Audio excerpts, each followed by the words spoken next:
Welcome to ஐரக்ஷன் channel. எங்களோட videos உங்களுக்கு பிடிச்சிருந்ததுன்னா லைக் பண்ணுங்க, கமெண்ட் பண்ணுங்க, ஷேர் பண்ணுங்க. மறக்காம சப்ஸ்கிரைப் பண்ணுங்க. ஓகே. இப்ப என்ன வீடியோ பார்க்க போறோம்? தமிழ் லைட் சேனல் தான் பார்க்க போறோம். ரீசென்ட்டா போட்ட வீடியோ தான் பார்க்க போறோம். பார்க்கலாமா? ஓகே.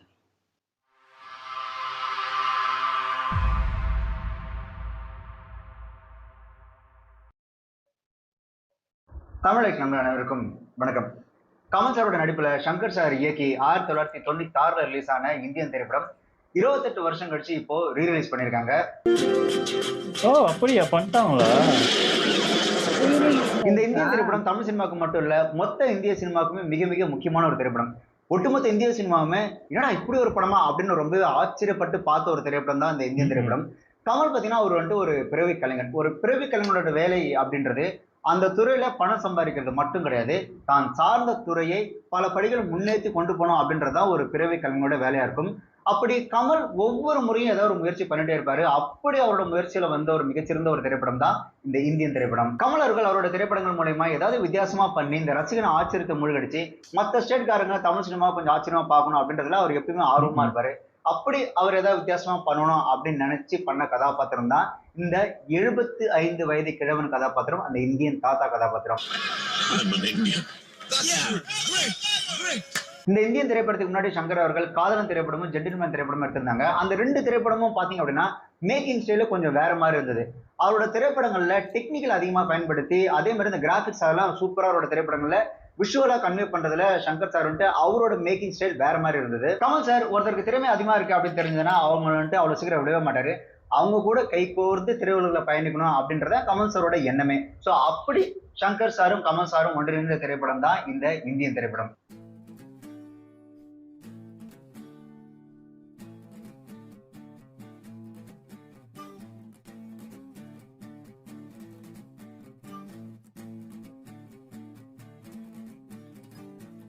ஓ, புக்கா போட்டிருக்காங்களா? அப்போ ஓ, அப்போ புக்கு மாதிரி விட்டுருக்காங்க. ஓ, ரஜினிகாந்த் அவங்களுக்கு கொடுத்துருக்காங்க போல இருக்கு. திரு ரஜினிகாந்த் அவர்களின் நடிப்பு. இல்ல, இப்போ ரீரிலீஸ்க்காக விட்டதா அது? இல்லையா? சொல்ல போனா இந்த இந்தியன் திரைப்படத்துக்கு முன்னாடி சங்கர் அவரோட முதல் திரைப்படமான ஜென்டில்மேன் திரைப்படம் இல்லையா, அதுலயே கமல் சார் தான் நடிக்க வேண்டியது. பட் அதுல இருந்த ஒரு சில கருத்துக்கள் கமல் சாருக்கு முரண்பாடுகளா இருந்ததுனால இதெல்லாம் கொஞ்சம் மாத்தினீங்க அப்படின்னா நான் அந்த உங்க படத்துல நடிக்கிறேன் அப்படின்னு சொல்லியிருந்தாரு. ஆனா சங்கர் சார் அப்ப மாத்தல. அதுக்கப்புறம் அந்த படத்துல ஒரு சில மாற்றங்கள் பண்ணி அதுல அர்ஜுன் சார் நடிக்க வச்சு ஜென்டில்மேன் திரைப்படத்தை ஒரு மிகப்பெரிய ஒரு வெற்றி திரைப்படமா சங்கர் அவர்கள் கொடுத்திருந்தாங்க. பட் ஜென்டில்மேன் திரைப்படம் பாத்தீங்க அப்படின்னா எடுப்புல எஸ் இது ஒரு மிகப்பெரிய ஒரு வெற்றி திரைப்படம் தான் அப்படின்றது ஆணித்தனமா அமைஞ்சு போச்சு. ஆனா காதலன் திரைப்படம் பாத்தீங்க அப்படின்னா அந்த படத்தோட அந்த கதை ரொம்ப மேலோட்டமான ஒரு கதை, திரைக்கதையும் ரொம்ப மேலோட்டமான ஒரு திரைக்கதை அப்படின்றதுனால இந்த படம் சக்சஸ் ஆகுமா ஆகாதா அப்படின்னு ஒரு டவுட்டா அந்த படம் ரிலீஸ் ஆன புதுசுல இருந்தது. கிட்டத்தட்ட ஒரு 10-15 நாளைக்கு அப்புறம் தான் காதலன் திரைப்படமே ஒரு மிகப்பெரிய ஒரு பிக்கப் ஆச்சு. அதுக்கு மிக முக்கிய காரணம் ஏஆர் ரஹ்மான் அவருடைய அந்த பாடல்கள் தான். காதலன் திரைப்படத்துல அந்த லேட் பிக்கப் அப்படின்றது சங்கர் சார் கொஞ்சம் டிஸ்டர்ப் பண்ணிடுச்சு அப்படின்னு சொல்லலாம். ஏன்னா அதுல ஒரு மேலோட்டமான கதை, அது அழுத்தமான திரைக்கதை இல்லாதான காரணம் அப்படின்னு முடிவு பண்ண சங்கர் சார் அடுத்த படம் கண்டிப்பா ஒரு ஸ்ட்ராங் மெசேஜ் உள்ள ஒரு கதையும் ஸ்கிரீன் பிளே ரொம்ப ரொம்ப அழுத்தமான ஒரு ஸ்கிரீன் பிளேவா இருக்கணும் அப்படின்னு முடிவு பண்ணி அவர் ரெடி பண்ண இந்த திரைப்படம் தான் இந்த இந்தியன் திரைப்படத்தோட கதை. இந்த இந்தியன் திரைப்படத்துல தான் சுஜாதா அவர்கள் சங்கர் அவர்கள் கூட கை கோர்த்தாங்க. அதுக்கப்புறம் பல திரைப்படங்களை ரெண்டு பேரும் ஒன்றிணைஞ்சு பல வெற்றி திரைப்படம் கொடுத்திருந்தாலும் அவங்க ஒன்றிணைஞ்ச முதல் திரைப்படம் இந்த இந்தியன் திரைப்படம் தான். இந்த இந்தியன் திரைப்படத்துல சுஜாதா அவர்களோட அந்த லஞ்சத்துக்கு எதிரான அந்த வசனம் அப்படின்றது ஒவ்வொரு வசனமும் சும்மா நெருப்பு மாதிரி இருக்கும். உங்க பொண்டாட்டி டெத் சர்டிபிகேட் அவன் வாங்கி கொடுத்துருவான். 10 ரூபா சரிங்க, 100 ரூபா இருக்குங்க. பால் எப்படி கேக்குறீங்க? மடியில எண்ணெய் தடவி தாஜா பண்ணுவோம். இதையும் அதே மாதிரி தாசா பண்றத நினைச்சுக்கோ போ. என்ஓசி சார் அலைஞ்சு குதிகால் செருப்பே தேஞ்சு போச்சு. செருப்ப மாத்துங்க. பின்ன எதுக்கு பணம் வாங்கின?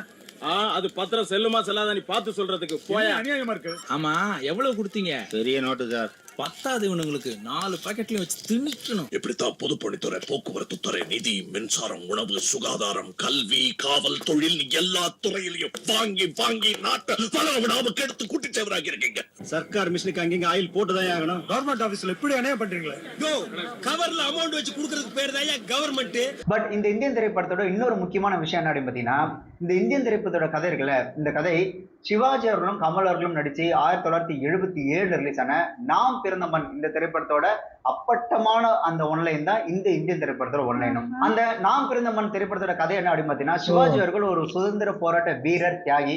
அவரை பொறுத்த வரைக்கும் நீதி, நேர்மை, நியாயம், குறுக்கு வழியில போகவே கூடாது, எதுக்கும் லஞ்சம் கொடுக்க கூடாது அப்படின்றதான் சிவாஜி அவரோட கொள்கையா இருக்கும். அவரோட மகனான கமல் அவர்கள் பாத்தீங்க அப்படின்னா ரொம்ப ஒரு வசதியான ஒரு வாழ்க்கை வாழணும் அப்படின்றதுக்காக ஒரு சில குறுக்கு வழியில தேர்ந்தெடுப்பாரு. இந்த இந்தியன் திரைப்படத்துல அந்த கையெழுத்து கேட்கிற அந்த சீன் இருக்கும்ல, அந்த கஸ்தூரி அவர்கிட்ட வந்து ஒரு கையெழுத்து மட்டும் போட்டு கொடு அப்படின்னு, அதே மாதிரியான ஒரு காட்சி உங்களுக்கு வந்து அந்த நாம் பிறந்த மண் அந்த திரைப்படத்துல அவங்க அப்பா கிட்ட போய் கையெழுத்து கேட்கிற மாதிரி ஒரு சீனும் ஒண்ணு இருக்கும். இந்த நாடு சுதந்திரோடைய நாம கஷ்டப்பட்டோம், நாம இவ்வளவு நேர்மையா இருக்கும், ஆனா நம்மளோட பையன் எப்படி வழிமாறி போராட அந்த ஒரு வசதியான வாழ்க்கையை நோக்கி அப்படின்றதுக்காக சிவாஜி கணேசன் அந்த படத்துல என்ன பண்ணுவார் அப்படின்னா, தான் பையனையே கொல்ல துணிஞ்சிருவாரு. சோ அதே கதை தான் இந்த இந்தியன் திரைப்படமும். என்ன அந்த திரைப்படத்துல பாத்தீங்கன்னா அப்பா சிவாஜி வந்துட்டு இறந்துருவாரு, பட் இதுல பையன் கமல் இறந்துறாரு, அவ்வளவுதான் வித்தியாசம். இந்த ஒன்லைன் அப்படியே எடுத்துக்கிட்டு அந்த ஒன்லைனுக்குள்ள அப்போ தமிழ்நாட்டுல மொத்த இந்தியாலுமே சரி, இந்த 94, 95, 96 காலகட்டத்துல பாத்தீங்க அப்படின்னா இந்த லஞ்சம் அப்படின்றது ரொம்ப ரொம்ப முக்கியமான ஒரு பிரச்சனை தமிழ்நாட்டுல இருந்தது. ஏன்னா லஞ்சத்தினால மக்கள் பயங்கரமா பாதிக்கப்பட்டு ஒரு மன வேதனைக்கு ஆளாகி இருந்தாங்க. சோ அந்த மக்களோட அந்த மன வேதனை இருக்குல்ல, அந்த லஞ்சம், சோ அந்த லஞ்சம் அப்படின்ற ஒரு விஷயத்த ஒரு கருவா எடுத்து வச்சுக்கிட்டு இந்த வர்மக்கலையை நேதாஜி அவரோட அந்த ஐஎன்ஏ படை, அதுக்கப்புறம் அந்த ஆஸ்திரேலியா கங்காரு, அதெல்லாம் தாண்டி பிரம்மாண்டமான செட்டு, பிரம்மாண்டமான பாடல்கள், பிரம்மாண்டமான காட்சிகள்னு அந்த ஒன்லைன் எடுத்து அந்த ஒன்லைனுக்குள்ள பல வித்தியாசங்களை புகுத்தி அந்த கதையை அப்படியே வேற மாதிரி மாத்தி கொடுத்திருந்தாரு சங்கர் அவர்கள். இதுல இன்னொரு ஹைலைட்டான ஒரு விஷயம், இந்த கதையை முதல்ல ரஜினி அவர்களுக்கு சொல்லப்பட்டதா அந்த திரைப்படத்துல ஒர்க் பண்ண வசனபரன் அவர்கள் சொல்லியிருந்தாங்க. ரஜினி அவர்கள் இந்த கதையை சொல்லும் போது அந்த படத்தோட டைட்டில் பெரிய மனுஷன் அப்படின்னு வச்சு, அதுக்கப்புறம் கமல் சார் கிட்ட வரும்போது இந்த கதையில பல மாற்றங்கள் ஏற்பட்டு அதுக்கப்புறம் இந்தியன் அப்படின்ற டைட்டில் வச்சிருந்தாங்க. இந்த படத்தோட கதைப்படி அப்பாவுக்கும் பையனுக்கும் நடக்கூடிய ஒரு பிரச்சனை மையமா இருக்கிறதுனால அப்பா கதாபாத்திரத்துக்கு ஒரு நடிகரும் பையன் கதாபாத்திரத்துக்கு ஒரு நடிகரும் நடிக்கிறதா தான் முதல்ல முடிவு பண்ணியிருந்தாங்க. பட் இந்த கதையை கமல் சார்ட்ட போகும்போது இல்ல இந்த 2 ரோலையும் நானே பண்ணிடுறேன் அப்படின்னு சொல்லி கமல் சார் தான் அந்த 2 ரோலையும் வாங்கி பண்ணாங்க. சரி, அப்பா ரோல் அப்படின்னு போனதுக்கு அப்புறம் அதுக்கு முன்னாடி தமிழ் சினிமால பாத்தீங்க அப்படின்னா ஒரு அப்பா கெட்டப் அப்படின்னு ஒரு ஹீரோ போடுறாரு அப்படின்னா தலையில விக்கி வச்சுக்கிட்டு வெள்ளை தாடி வச்சுக்கிட்டு லைட்டா வாய்ஸை கம்மி பண்ணி பேசினா அப்பா ரோல் அப்படின்னு தான் அதுக்கு முன்னாடி தமிழ் சினிமால இருந்தது. பட் கமல் சார் தான் நாம இந்த அப்பா ரோலையே வேற மாதிரி பண்ணலாம் அப்படின்னு முடிவு பண்ணி ஒரு உண்மையான வயசான நபர் எப்படி இருப்பாரோ அந்த மாதிரி இந்த கதாபாத்திரத்தை கொண்டு போகணும் அப்படின்றதுக்காக 75 வயது கிழவனா மாறுறதுக்காக இந்திய சினிமாலே முதல் முறையா மேக்கப் அப்படின்ற ஒரு விஷயத்த கொண்டு வரணும்னு முடிவு பண்ணி கொண்டு வந்திருந்தாரு கமல் சார். கமல் சாருக்கு இந்த ப்ராஸ்தட்டிக் மேக்கப் இந்த இந்தியன் திரைப்படத்துல கொண்டு வரணும் அப்படின்ற ஒரு ஆசை எப்படி வந்துச்சு அப்படின்னா, ஹாலிவுட்ல இருக்க மைக்கேல் வெஸ்மோர் அப்படின்ற ஒரு மேக்கப் ஆர்டிஸ்ட் பாத்தீங்கன்னா கமல் சாருக்கு ரொம்ப பிடிக்கும். இந்த மைக்கேல் வெஸ்மோர் பாத்தீங்க அப்படின்னா சில்வஸ்டர் ஸ்டாலின் நடிச்ச ராக்கி, 1985 வந்த மாஸ்க், 1984 வந்த 2010 trilogy of terror, curse of the black widow, right of the way, இந்த படங்கள்லாம் ஒர்க் பண்ண மிக பிரபலமான ஒரு மேக்கப் ஆர்டிஸ்ட் தான் மைக்கேல் வெஸ்மோர். சோ அவர்கிட்ட இருந்து நம்மகிட்ட ஒரு ப்ராஸ்தட்டிக் மேக்கப் மாதிரி ஒண்ணு பண்ணி கொஞ்சம் ரியலிஸ்டிக்கா பண்ணலாம் அப்படின்ற ஐடியா வந்ததுனாலதான் கமல் சார் இந்த ஒரு ஐடியாவே கொண்டு வந்திருந்தாரு. இதுல இன்னொரு இன்ட்ரெஸ்டிங்கான விஷயம் என்ன பாத்தீங்கன்னா, இந்த மைக்கேல் வெஸ்மோர் இருக்காரு இல்லையா, அவர் தான் தசாவதாரம் திரைப்படத்துக்கும் மேக்கப் போட்டாரு. ஆக்சுவலா தசாவதாரம் திரைப்படத்துல அவர் சிறப்பா மேக்கப் போட்டாரு அப்படின்றதுக்காக தமிழ்நாடு ஸ்டேட் அவார்ட்லாம் அவருக்கு வந்து அனௌன்ஸ்மெண்ட் பண்ணியிருந்தாங்க. அந்த 1995, 96 காலகட்டத்துல மைக்கேல் வெஸ்மோர் பாத்தீங்கன்னா ஹாலிவுட்ல ரொம்பவே பிஸி. சோ அதனால அவர் வர முடியாது அப்படின்றதுக்காக அவரோட மேற்பார்வையில அவரோட அசிஸ்டன்டான மைக்கேல் ஜோன்ஸ் அவர் தான் வந்து கமல் சாருக்கு வந்து இந்த மேக்கப் எல்லாம் போட்டு விட்டுருந்தாரு. பட் மைக்கேல் ஜோன்ஸாலையும் இங்க ரொம்ப நாள் இருக்க முடியாது அப்படின்றதுனால என்ன பண்ணிட்டாங்க அப்படின்னா, ஏஎம் ரத்னம் சார் இருக்கார்ல, அவரே ஒரு மேக்கப் ஆர்டிஸ்ட் தான். அவரோட அசிஸ்டன்டான சரத்குமார் அவரு தான் கொஞ்சம் படத்துக்கு அப்புறம் கமல் சாருக்கு அந்த மேக்கப் போட்டு படம் முழுக்க ஒர்க் பண்ணது. அதே மாதிரி இந்த ப்ராஸ்தட்டிக் மேக்கப் அப்போ தமிழ் சினிமால பெரிய அந்த வசதியெல்லாம் இல்லை இல்லையா. அந்த காலகட்டத்துல பாத்தீங்க அப்படின்னா கமல் சாருக்கு அந்த இந்தியன் தாத்தா மேக்கப் போறதுக்கு காலைல 4-4:30 மணிக்கு ஆரம்பிச்சாங்கன்னா கிட்டத்தட்ட 11 மணி வரைக்கும் ஒரு 5-6 மணி நேரம் தொடர்ந்து ஒரு மேக்கப் போட்டாதான் அந்த ஒரு உருவத்தையே அந்த ஒரு லுக்கையே கொண்டு வர முடியும். அப்படி அந்த லுக்கு அந்த மேக்கப்பை போட்டுட்டாங்க அப்படின்னா கமல் சாரால சாப்பாடு சாப்பிடவே முடியாது. வெறும் ஜூஸ் மட்டும், அதுவும் லைட்டா தான். எப்படி சொல்றது, அவரால் வாய் விட்டு சிரிக்கவும் முடியாது, கொட்டாய் கூட விட முடியாது, பெருசா வாயத்தோட சாப்பிட முடியாது, லைட்டா ஜூஸ் மாதிரி எடுக்க முடியும். இதுல கொடுமை என்னன்னா, அந்த ப்ராஸ்தட்டிக் மேக்கப் இருக்குல்ல, அது ஃபேஸ்ல அப்ளை பண்ணாங்க அப்படின்னா 100 எறும்பு ஒன்னா கடிச்சு அப்படி இருக்கும். அந்த மாதிரி நம்ம இருக்கும். அதே மாதிரி அந்த மேக்கப்பும் பாத்தீங்க அப்படின்னா அதிகபட்சம் ஒரு 4 மணி நேரம் தான் தாங்கும், அதுக்கு மேலவும் தாங்காது. இப்படி அந்த படத்துக்காக கிட்டத்தட்ட 40 நாள் கஷ்டப்பட்டு இருந்தாரு கமல் சார். அதே மாதிரி இந்த படத்தோட தயாரிப்பாளர் ஏஎம் ரத்னம் அவர்கள், கண்டிப்பா அவரை பத்தி சொல்லி ஆகணும். ஏஎம் ரத்னம் அவர்களுக்கு தமிழ்ல இதுதான் முதல் திரைப்படம். முதல் திரைப்படம் எடுக்கிற ஒவ்வொரு தயாரிப்பாளரும் கொஞ்சம் சிக்கனமா ஓரளவுக்கு பார்த்து செலவு பண்ணலாம் அப்படின்ற மைண்ட் செட்ல தான் எப்பயுமே அவங்க ஒர்க் பண்ணுவாங்க. பட் இந்த திரைப்படத்தை பொறுத்த வரைக்கும் ஒரு பக்கம் சங்கர் சார் அவர் எவ்வளவு செலவு பாருன்னு தெரியும். அதுக்கப்புறம் கமல் சார் புது புது டெக்னாலஜி கொண்டு வரேன் அப்படின்னு சொல்லி அவரும் இந்த தொழில் ரீதியான செலவு நிறைய வச்சுட்டு தான் இருப்பாரு. பட் அதை பத்தி எதுவுமே கவலைப்படாம உங்களால எந்த அளவுக்கு மேக்கிங்ல ஸ்பெஷலா கொண்டு வர முடியுமோ, சூப்பரா கொண்டு வர முடியுமோ அதை பண்ணுங்க, அதுக்கான செலவை நான் தரேன் அப்படின்னு சொல்லி ஏஎம் ரத்னம் அவர்கள் வாரி இறைச்சி செலவு பண்ணியிருந்தாரு. ஏன்னா இந்த ப்ராசரிங் மேக்கப் அப்படின்றது கொண்டு வரதுலாம் சாதாரண விஷயம், அதெல்லாம் ரொம்ப பெரிய விஷயம். அதே மாதிரி இந்த டெலிஃபோன் மணிபால் சாங் இருக்குல்ல, அது வந்துட்டு முழுக்க முழுக்க ஆஸ்திரேலியா எடுத்திருப்பாங்க. அங்க போய் பர்மிஷன் வாங்கி ஷூட்டிங் எடுக்குதுன்னா அப்போ தமிழ் சினிமாக்கு அது ரொம்ப பெரிய விஷயம். அதெல்லாம் ஓகே, படத்துக்காக தானே, நீங்க என்ன வேணாலும் பண்ணுங்க அப்படின்னு அவ்வளவு செலவு பண்ணியிருந்தாரு ஏஎம் ரத்னம் அவர்கள். ஏஎம் ரத்னம் அவர்கள் யாரு அப்படின்னு பாத்தீங்கன்னா, நடிகை விஜயசாந்தி இருக்காங்களே, லேடி சூப்பர் ஸ்டார், அவங்களோட உதவியாளர் தான் ஏஎம் ரத்னம் அவர்கள். அவங்களோட அந்த வைஜெயந்தி ஐபிஎஸ் திரைப்படம் இருக்குல்ல, அதை வந்து ரைட்ஸ் தமிழ்ல வாங்கி அதை தமிழ்ல ரிலீஸ் ஆக்கி அதுல வந்து ஒரு லாபத்தை வச்சு அதுக்கப்புறம் சங்கர் அவர்கள் இயக்கிய ஜென்டில்மேன் திரைப்படத்தையும் காதலன் திரைப்படத்தையும் தெலுங்குல ரைட்ஸ் வாங்கி சேல்ஸ் பண்ணி அதுல வந்து லாபத்தை வச்சு அவர் வந்து தமிழ்ல ஒரு தயாரிப்பாளரா உருவெடுத்தாரு. அதன் மூலயமா தான் அப்படி சங்கர் கூட பழக்கமானனால தான் இந்த இந்தியன் திரைப்படத்தை அவர் தயாரிச்சிருந்தாரு. சங்கர் அவர்களும் அவரோட ஒவ்வொரு திரைப்படத்திலையும் அவரோட திரைப்படத்தை காண வர ரசிகர்கள் ஜனங்கள் வந்துட்டு ஏதாவது ஒரு பார்க்கும்போது இது வித்தியாசமா இருக்கு, இது ஆச்சரியமா இருக்கு அப்படின்னு ரசிகர்களோட அவரோட திரைப்பட காட்சிகள் மூலமா ஆச்சரியப்படுத்தி அனுப்பணும் அப்படின்னு சங்கர் அவர்கள் ரொம்பவே மெனக்கெடுவாரு இப்ப வரைக்கும். அப்படி ரசிகர்கள் ஆச்சரியப்படுற அளவுக்கு பல காட்சிகள் இந்த இந்தியன் திரைப்படத்துல சங்கர் அவர்கள் வச்சிருந்தாங்க. அதுல குறிப்பிட்டு சொல்லணும் அப்படின்னா அந்த டூவல் ரோல், இந்த அப்பா கமலர்களும் பையன் கமலர்களும் ஒரே வராங்க இல்லையா, அந்த காட்சிகள் பார்க்கும்போது அவ்வளவு ஆச்சரியமா இருந்தா அந்த காலகட்டத்துல. ஏன்னா அதுக்கு முன்னாடி திரைப்படங்களை பாத்தீங்கன்னா ஒண்ணு ஒரு கதாபாத்திரத்துல ஒரு டூவல் ரோல் பண்றாருன்னா ஒரு கதாபாத்திரம் எப்படி இருக்கும், இன்னொரு கதாபாத்திரம் டூ போட்டு இருக்கும். அப்படி இல்லை அப்படின்னா இந்த பக்கம் ஒரு ஃப்ரேம் இந்த பக்கம் ஒரு ஃப்ரேம் வச்சு ரெண்டு பேரும் பேசிக்கிற மாதிரி தான் அந்த மாதிரியான காட்சிகள் தான் அதுக்கு முன்னாடி தமிழ் சினிமால இருந்தது. பட் இந்த இந்தியன் திரைப்படத்துல பாத்தீங்க அப்படின்னா ஒரு கதாபாத்திரத்தை இன்னொரு கதாபாத்திரம் அப்படியே கிராஸ் ஆகி போறது, ரெண்டு கதாபாத்திரமும் சண்டை போறது, பாட்டுல எல்லாம் வருவாங்களா சங்கர் சார். இந்த பூமிக்கு கண்ணீர் சொந்தம் இல்லை, பூலோகம் ஆனந்தத்தின் எல்லை. அது கண்ணாடியில கூட பண்ணிருக்காங்க பாரு, அதுதான் பயங்கரம். பெத்த அப்பன வெறி பிடிச்ச நாய் தூக்கிட்டு போய் தூக்கல போடுங்க சார். இதெல்லாம் தாண்டி பிளாஷ்பேக் போர்ஷன்ல இன்னமும் மக்கள் ஆச்சரியப்படணும் அப்படின்னு நேதாஜி அவரோட அயன்ய படையில கமல் அவர்கள் இருக்கிற மாதிரி ஒரு சீன் கிரியேட் பண்ணியிருந்தாரு. அதெல்லாம் வந்துட்டு ஆச்சரியத்தின் உச்சம். ஏன்னா அப்ப இருக்கிற டெக்னாலஜிக்கு அதெல்லாம் ரொம்ப பெரிய விஷயம். ஆமா, செமையா பண்ணிருப்பாங்க.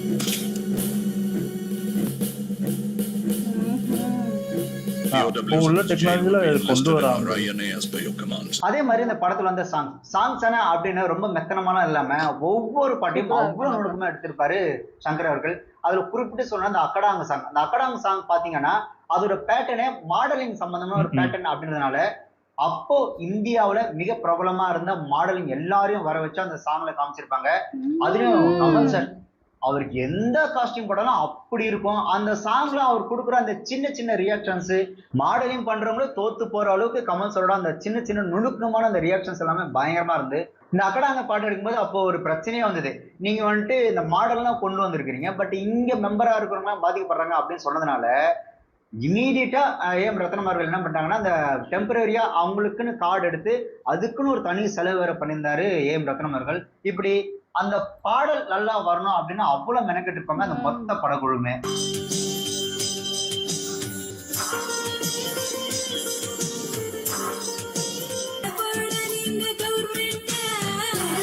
அதே மாதிரி கப்பலேறி போயாச்சு அந்த சாங் பாத்தீங்கன்னா செஞ்சிக்கோட்டை தான் சின்ன சின்ன செட் போட்டு எடுத்தாங்க. அதுலயும் அந்த ராட்சஸ் அந்த வெள்ளக்கார பொம்மை இருக்குல்ல, சோ அதெல்லாம் செட் போட்டு எடுத்து பயங்கரமா மிரட்டி இருப்பாங்க. அந்த ஒரு பாட்டுலயே பாத்தீங்கன்னா கிட்டத்தட்ட ஒரு 1000க்கும் மேற்பட்ட டான்சர்ஸ் வச்சு அந்த பாட்டே வேற மாதிரி இருக்கும். அதே மாதிரி அந்த டெலிபோன் மணிபால் அந்த சாங் ஆக்சுவலா அந்த காலகட்டத்துல பாத்தீங்க அப்படின்னா ஆஸ்திரேலியா போய் ஷூட் பண்ணன்ற வரலாறு தமிழ் சினிமா கிடையவே கிடையாது.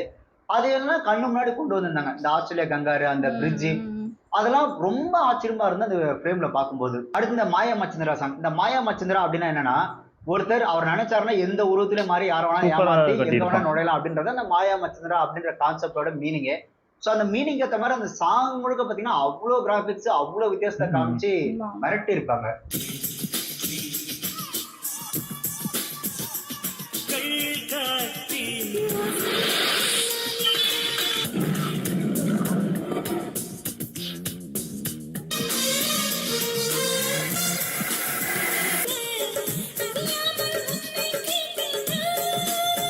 ஆனா எனக்கு ரொம்ப பிடிச்ச சாங் எதுன்னு பாத்தீங்கன்னா பச்சை கிளிகள் தோளோட அந்த சாங்.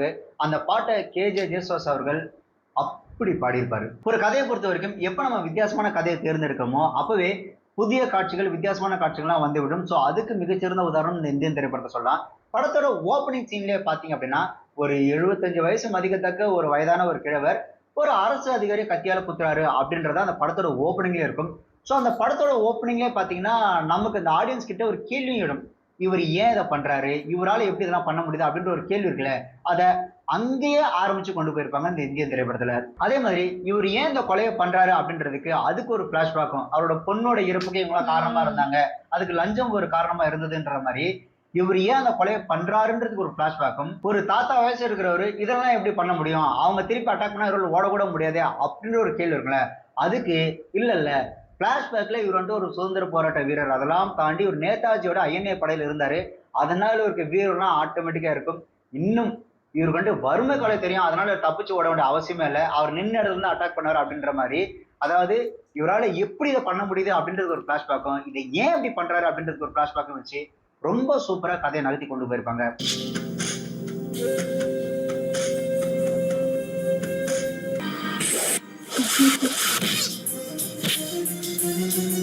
ஒரு திரைப்படத்துல வர மெயின் கேரக்டர்ஸோட அந்த தன்மையை ரொம்ப ஸ்ட்ராங்கா நம்ம சொல்லிட்டோம் அப்படின்னா ஜனங்க அந்த கதாபாத்திரத்தை அப்படியே ஏத்துப்பாங்க.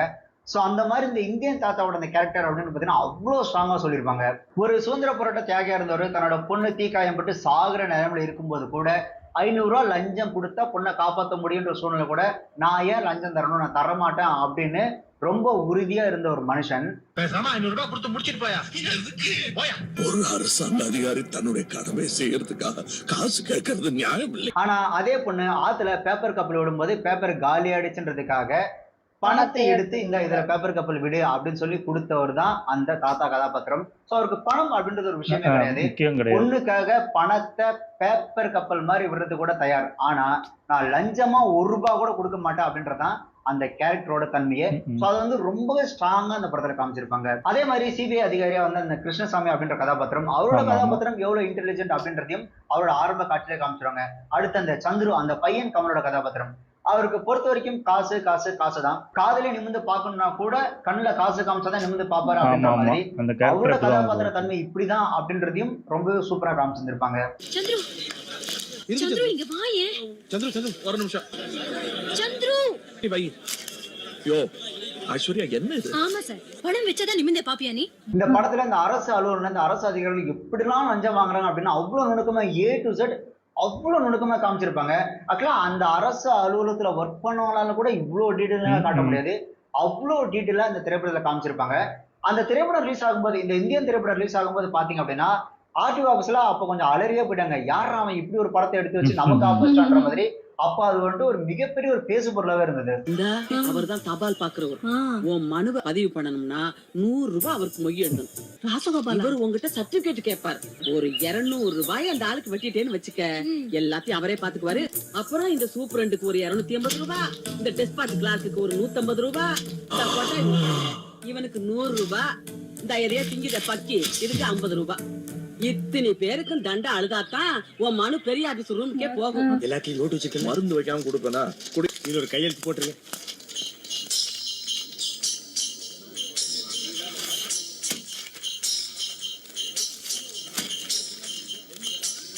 அதே மாதிரி ஒரு சில திரைப்படமும் சரி, ஒரு சில திரைப்படத்துல வர காட்சிகளும் சரி எக்காலத்துக்கும் பொருந்தக்கூட காட்சிகளா இருக்கும்.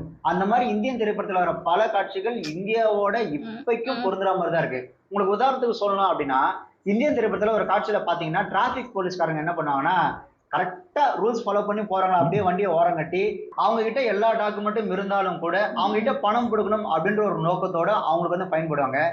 இந்த காட்சி இந்த படத்துல வந்தது இல்லையா, இந்த படம் வந்தது 1996ல, கிட்டத்தட்ட ஒரு 28 வருஷம் ஆகுது. எல்லா டாக்குமெண்ட்ஸ் வச்சிருக்கோம் sir. RC book, DL, tax token, criminal certificate. பாருங்க, ஹெட்லைட் கூட போட்டு வச்சிருக்கு. ரெகுலேஷன் பிரகாரம் நம்பர் பிளேட் கூட டைமென்ஷன் படி எழுதிருக்கும். எங்க சைடுல எந்த தப்பும் இல்ல சார், விட்டுருங்க சார். என்ன சார் அது அக்கிரமா இருக்கு? எந்த ரூல்ஸ் மீறி 150 ரூபாய் கேக்குறீங்களா? 28 வருஷத்துக்கு முன்னாடி வந்த இந்த காட்சி இப்பவும் இந்த காலத்துக்கு செட் ஆகிற மாதிரி தான் இருக்கு.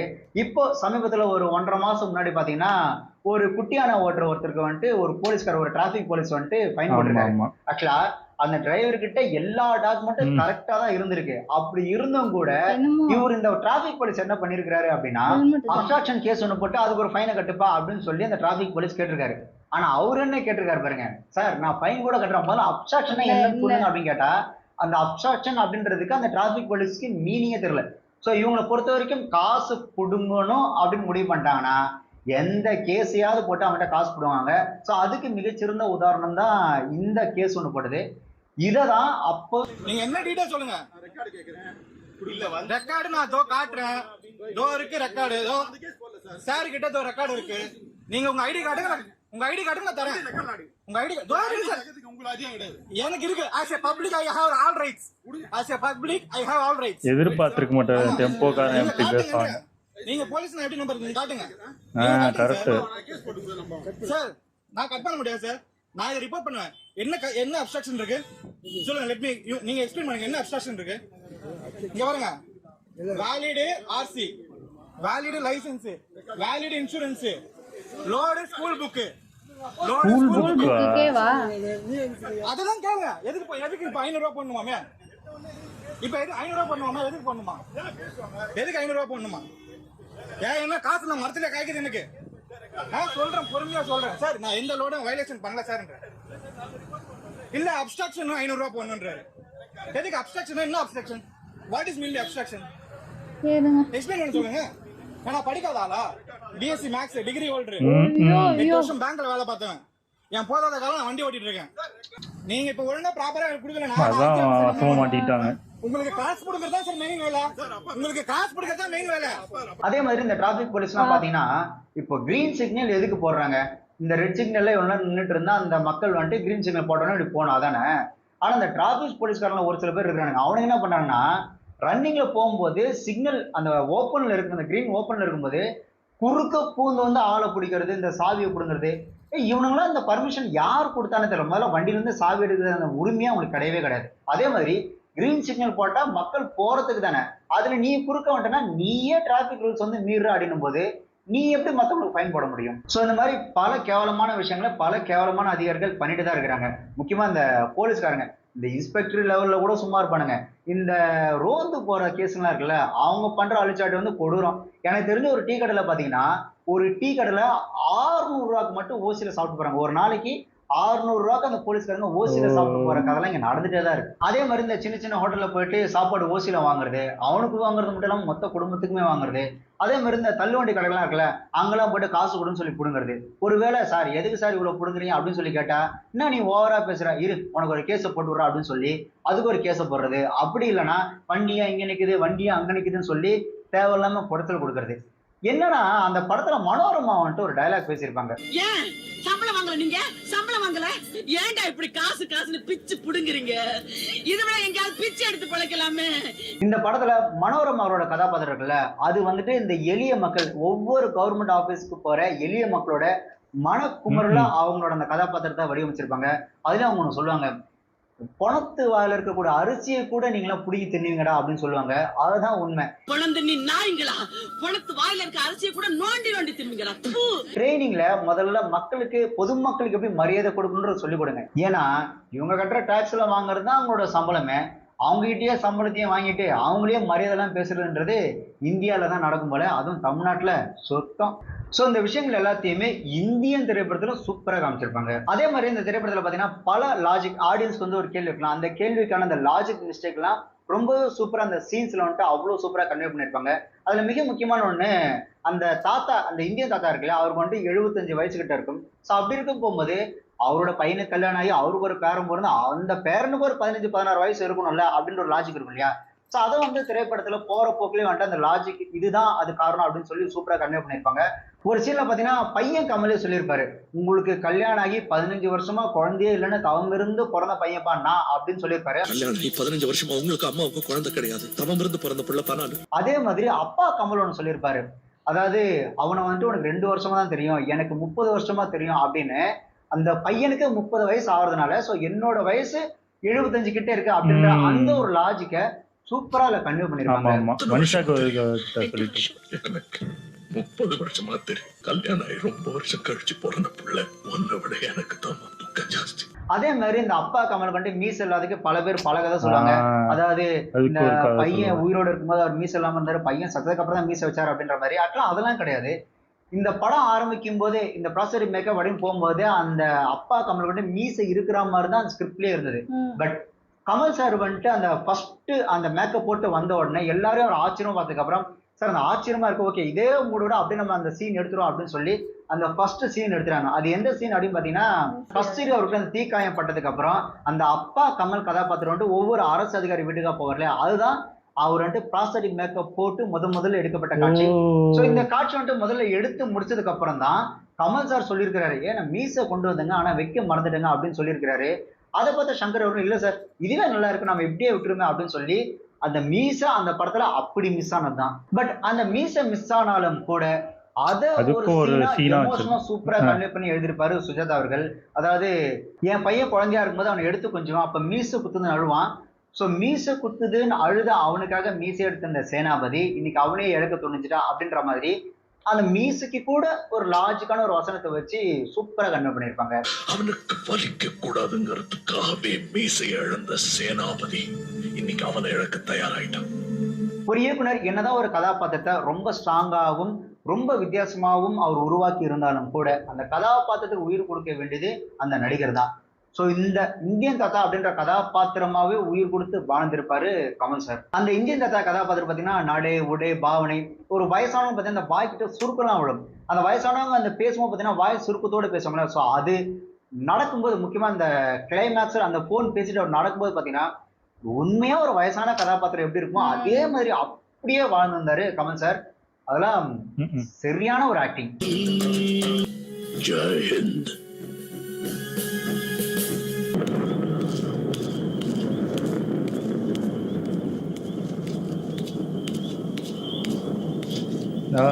எனக்கு இந்தியன் படத்துல ரொம்பவே பிடிச்ச ஒரு சீக்வன்ஸ் எது அப்படின்னு பாத்தீங்கன்னா, இந்த சிபிஐ அதிகாரி கிருஷ்ணசாமி இருக்காருல்ல, அவர் வந்துட்டு கமல் சார்ட்ட அந்த கையெழுத்து வாங்குற சீன், அந்த சீக்வன்ஸே பாத்தீங்கன்னா அதுவே வந்துட்டு ஒரு பொலிட்டிக்காவும் ஒரு ஆக்ஷனாவும் இருக்கும். சுகன்யா அவர்கள் அந்த பிளாஷ்பேக் சொல்லி முடிச்ச உடனே பாத்தீங்கன்னா அந்த சிபிஐ அதிகாரி வந்துட்டு சேனாபதியோட அந்த போட்டோ பாப்பாரு. அந்த போட்டோ கண்ணாடியில அங்கிருந்து வர அந்த கமல் சாரோட அந்த உருவம் இருக்குல்ல, அது அப்படியே ரிஃப்ளெக்ட் ஆகும். அங்க இருந்து ஆரம்பிச்சு ஆமா நான் தான் இந்தியன் நான் தான் அந்த குரலாம் பண்ணேன் அப்படின்னு சொல்லும் போது அந்த சிபிஐ அதிகாரி பாத்தீங்கன்னா துப்பாக்கி எடுத்து நீட்டாரு. அப்ப கமல் சார் அந்த சேர்ல இருக்க அந்த ஹேண்ட் இருக்குல்ல, அந்த ஹேண்ட்ல ஒரு அடி அடிச்சு கால்ல ஒரு கிக்கு விட்டு அந்த முடிய ஒரு மாதிரி ஸ்டைலா பண்ணுவார் பாருங்க. அது வந்துட்டு மாஸ் அண்ட் கிளாஸ் வேற ரகம்.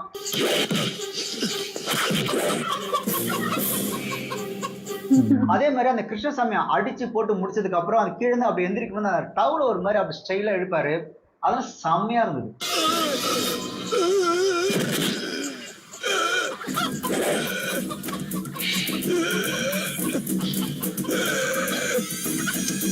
இதுல நாம நல்லா கவனிச்சோம் அப்படின்னா சுதந்திர போராட்டத்துக்கு அப்புறம் நம்ம வீட்டுக்காரர் சண்டை போறாரு அப்படின்றத அந்த மனைவி அந்த சுகன்யா கதாபாத்திரம் பார்த்தீங்கன்னா ஒரு மாதிரி ஆச்சரியமா பார்க்கும். அவர் அடிச்சு முடிச்சதுக்கு அப்புறம் ரைட்டு நம்ம வீட்டுக்காரர் ஏதோ ஒண்ணு ஆரம்பிச்சிட்டாரு அப்படின்னு அவர் அந்த பார்வையை அந்த இடத்த விட்டு அந்த ஸ்பாட்ல டக்குன்னு காலியாவாங்க. சார் எதுவும் பேசவே மாட்டாரு, இவரு ஒரு பார்வை தான் பார்ப்பாரு, இவங்க போய் இந்த துணிலாம் எடுப்பாங்க. அத கமல் சார் அதை புரிஞ்சுக்கிட்டு அவரு ஒரு சிரிப்பு சிரிப்பாரு. அந்த மொத்த சீக்வன்ஸுமே அவ்வளவு மாஸ் அண்ட் கிளாஸா பொலிட்டிக்கா இருக்கும்.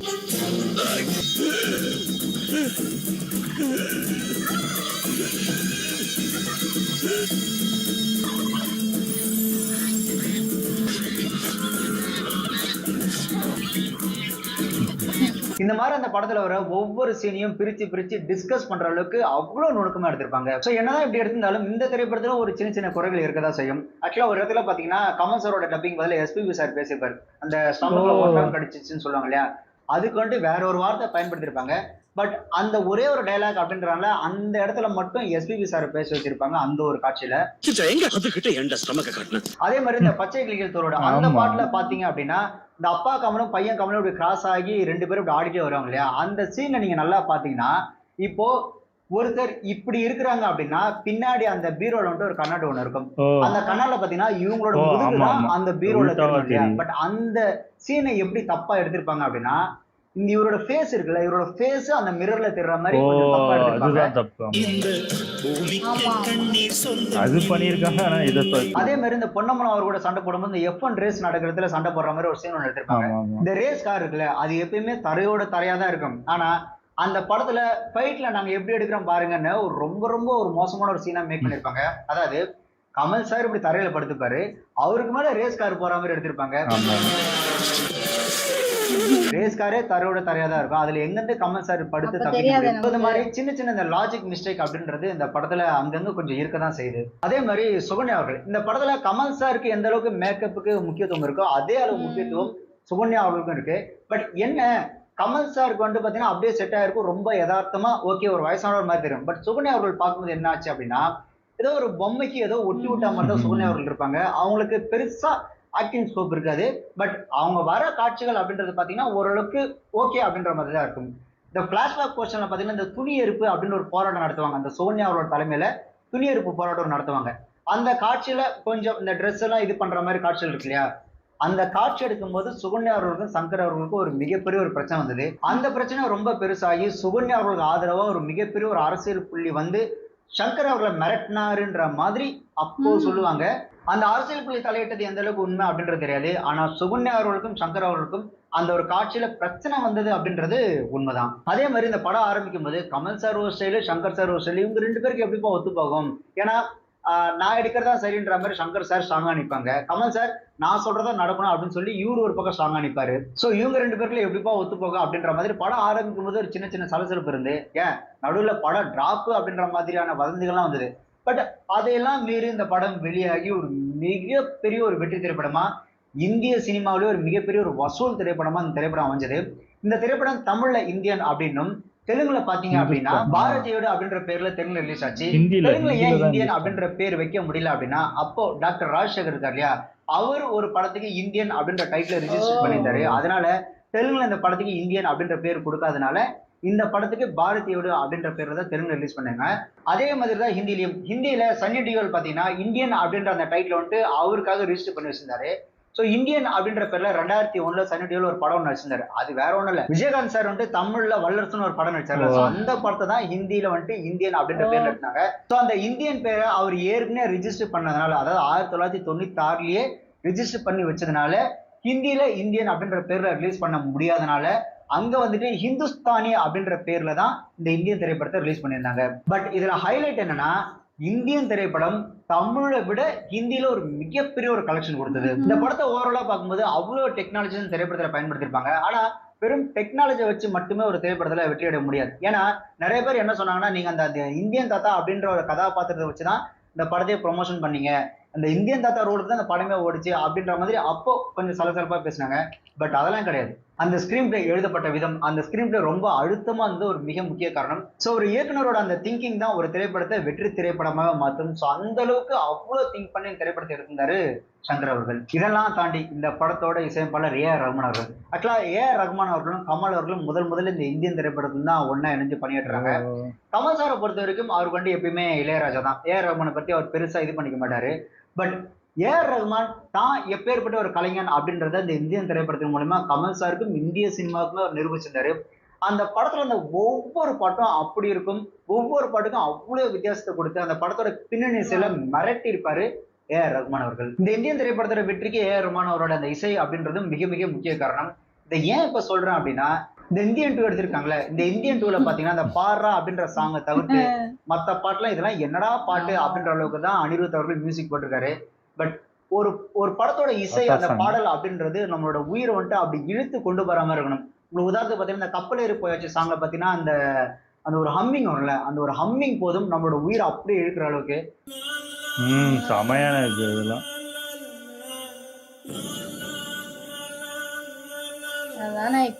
ஒரு ஜீவனே இல்லாத ஒரு பாடலா தான் இந்த இந்தியன் 2ல போட்டிருக்காரு அனிருத் அவர்கள்.